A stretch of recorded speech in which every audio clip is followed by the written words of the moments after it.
Dear students, good morning. देखिए, कल का हमारा टॉपिक था, थोड़ा सा समझने वाला टॉपिक था। आपने ध्यान से समझा होगा। एक बार फिर मैं आपको बता रहा हूँ, कल वाला टॉपिक था हमारा सदिशों का त्रिविमीय वियोजन। जो सदिश के हमने कोई भी सदिश है त्रिविमीय सदिश है, वो द्विविमीय सदिश नहीं है। जैसे मान लीजिए ये हमने ले लिया है एक्स अक्ष, ये ले लिया है हमने वाई अक्ष, पॉजिटिव एक्स अक्ष, नेगेटिव एक्स अक्ष, पॉजिटिव वाई अक्ष, नेगेटिव वाई अक्ष, और बाहर की तरफ पॉजिटिव जेड अक्ष और अंदर की तरफ माइनस का जेड अक्ष। अब कोई त्रिविमीय सदिश इस तरह से है, इस तरह से त्रिविमीय सदिश, तो इसका एक्स दिशा में भी घटक होगा, इसका वाई दिशा में भी घटक होगा और इसका जेड दिशा में घटक होगा।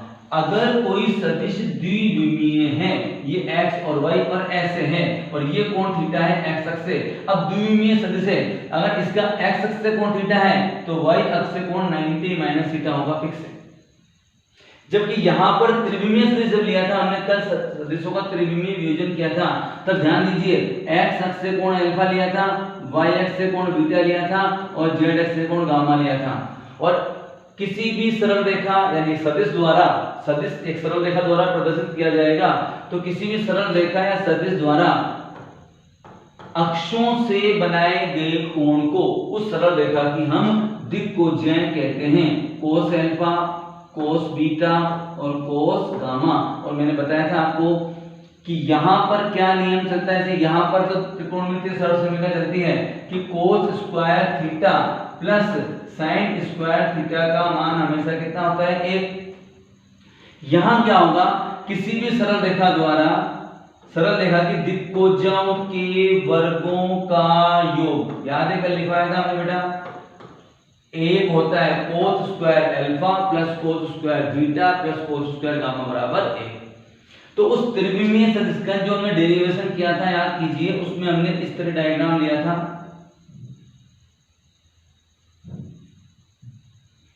एक्स अक्ष, वाई अक्ष, जेड अक्ष।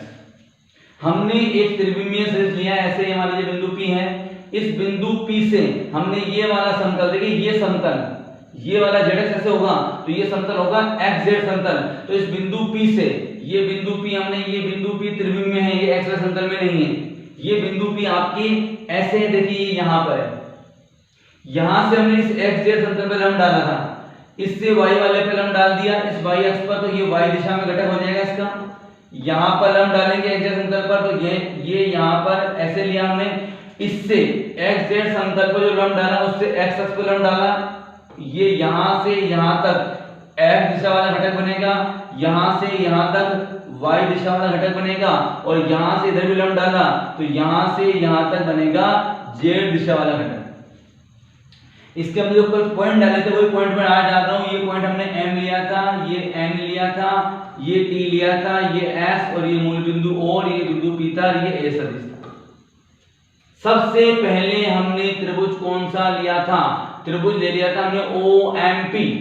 OMP में आप देखिए ये वाली भुजा OP A सदिश होगी और ये OT और MP समांतर होगी, तो हमने क्या लिया था OM। ध्यान दीजिए नोट्स में आप, OM प्लस MP को बराबर, OM प्लस MP का जो मान है वो OP के बराबर आएगा सदिश संयोजन के त्रिभुज के नियम से। ध्यान दीजिए, कल ही बताया था, फिर बता रहा हूं मैं, OM प्लस MP बराबर OP। अब MP तो क्या बन जाएगा, AY। भाई ये तो AY बन जाएगा, कोई दिक्कत नहीं है। ये क्या बन जाएगा, ये A बन जाएगा। सदिश लगाएंगे, बिल्कुल लगाएंगे, सभी देख रहे हैं ध्यान से। आगे देखिए, अब OM, अब बताइए OM क्या बनेगा। अब हमें मालूम है कि सिद्ध ये होता है कि A सदिश बराबर क्या आना चाहिए, ये आना चाहिए क्या, AX सदिश AY सदिश प्लस AZ सदिश आना चाहिए, बिल्कुल आना चाहिए। उसमें से AY तो आ चुका है, अब क्या रह गया, अब रह गया AX और AZ। तो अब आप देखिए, अगर मैं त्रिभुज OMN ले लेता हूं, त्रिभुज OMN या MNO या MNMO, कोई भी कुछ भी लिख सकते हैं आप, ठीक है। तब क्या होगा, देखिए तब क्या होगा। अब मैं ले लेता हूं ये ON सदिश, देखिए ध्यान से, ये वाला होगा OS और OS किसके बराबर होगा NM के। तो ON सदिश इसी क्रम वाली भुजा अगली भुजा कौन सी है NM सदिश। ON सदिश प्लस MN सदिश बराबर होगा OM सदिश। अब आप देख सकते हैं ये NM तो क्या बन जाएगा AX, ये ON क्या बन जाएगा AX और NM और OS बराबर हैं तो ये बन जाएगा क्या AZ। तो y पहले आ चुका था, OM का मान रखने पर AX और AZ और आ जाएंगे। ठीक है, फिर हमने एक कोण लिया था कि x अक्ष से इसका कोण क्या था अल्फा, y अक्ष से कोण कितना था ये y से था बीटा, x अक्ष था अल्फा और z अक्ष से इसका कोण था गामा।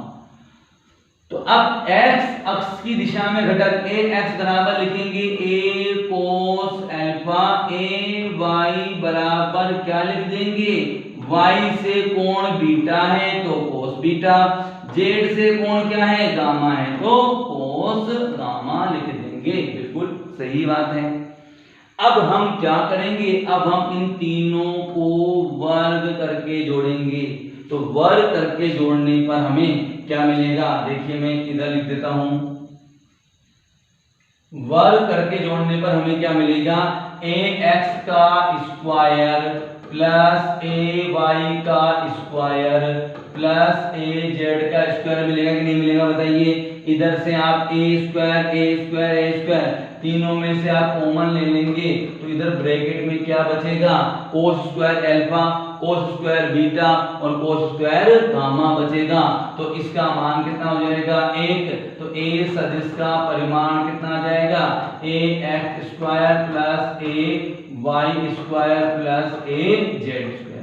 ये कर हमने डेरिवेशन किया था, ये था सदिशों का त्रिविमीय वियोजन।